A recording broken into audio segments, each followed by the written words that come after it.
Right, the future starts now. We're here at the harness racing launch, the second launch, I suppose, in a way. But James Jennings joins me from NZB. Firstly, James, impressive presentation, I suppose.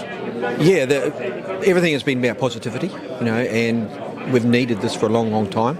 I think a lot of it goes right to the heart of the issue. $10 million in funding for the next 3 years each year.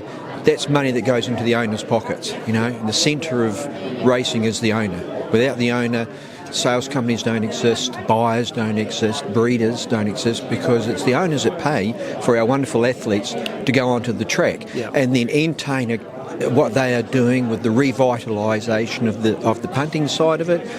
Punting provides the revenue that goes into the stakes, that gives the returns to the owners, and it's those wonderful people that tell their trainers and their bloodstock agents to go out and buy themselves a horse, and that's the whole reason that people breed horses, because they've got the opportunity to have a commercial return. So I think it's a fillip that the industry's needed, targeted at the right people at the right time. And fillies and mares races, that's what really excites me, because we need to retain these fillies and mares to go into our national herd, to go then to the breeding barn and create our next champions. So that sort of impetus that's going to have owners retaining fillies and mares, getting their returns, and then being enamoured to actually carry on and go breeding, that's the perfect recipe, and people are starting to wake up to that, and that's the exciting part.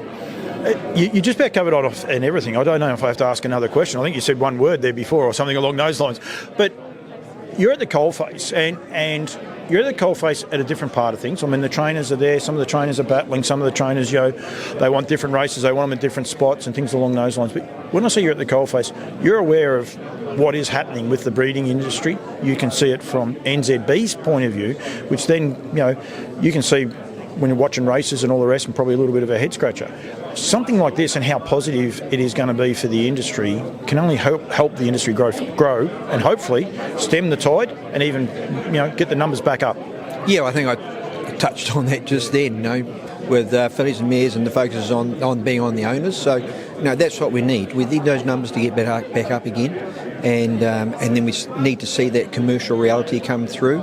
In the Standardbred game, we get to offer about 34% of the foal crop. So there's 66% of those horses are being bred to be raced by their breeders. So once again, returns to the owners, keeps both sides of that operation running, and then we just continue to add that impetus and the promotion. I call these wonderful horses athletes. They are athletes, and in the Southern Hemisphere they're peerless. Statistically, you can't beat a New Zealand bred Standardbred. So this is where you come to buy your next champion, and hopefully you can do it through New Zealand Bloodstock Standardbred. As an industry person, are you buoyed by the fact that they're trying to keep horses now here? You guys quite often do trips across to West Australia and that, to see a lot of the expat horses that you've had, and expat athletes actually, that you've had. Hopefully now horses stay here, and everything grows. That's the balance. Yeah. That is the fine line.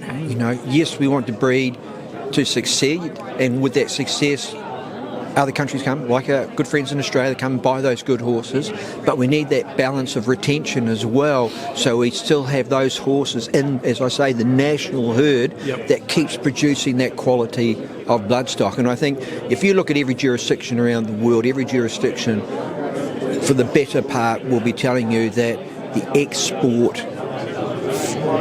export market has had an adverse effect on the quality of domestic racing.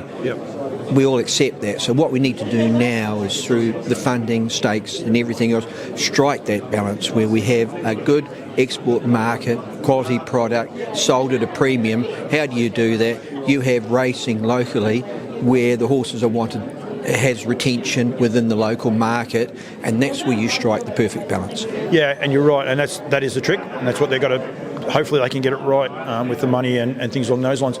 Huge announcements here tonight with stake money and stake money increases, but of course the NZB race series, they're also a part of that, with money on offer. There is so much money on offer here in New Zealand now, isn't there?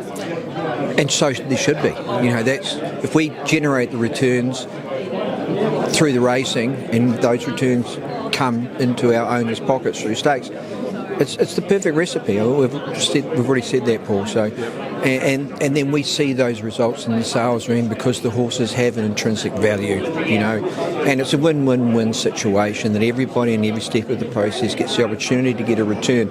That's the best success of business. How does business work? That the next person in the chain has the opportunity to get a return. This, I think, is making that chain a number of very valuable links.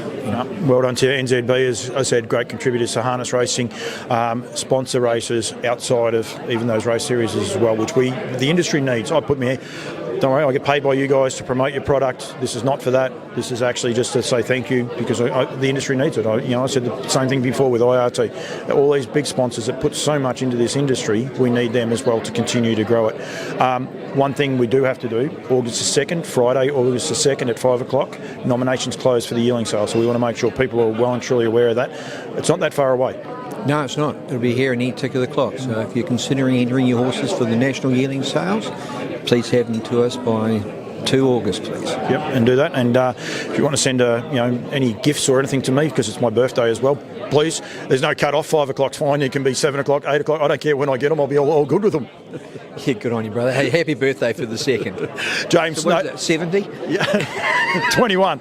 James, thank you very much. Thank you very much to NZB. I know you're a part of the whole operation, but well done. Thank you. Enjoy the rest of the night. No, thank you. Appreciate it. Cheers, man.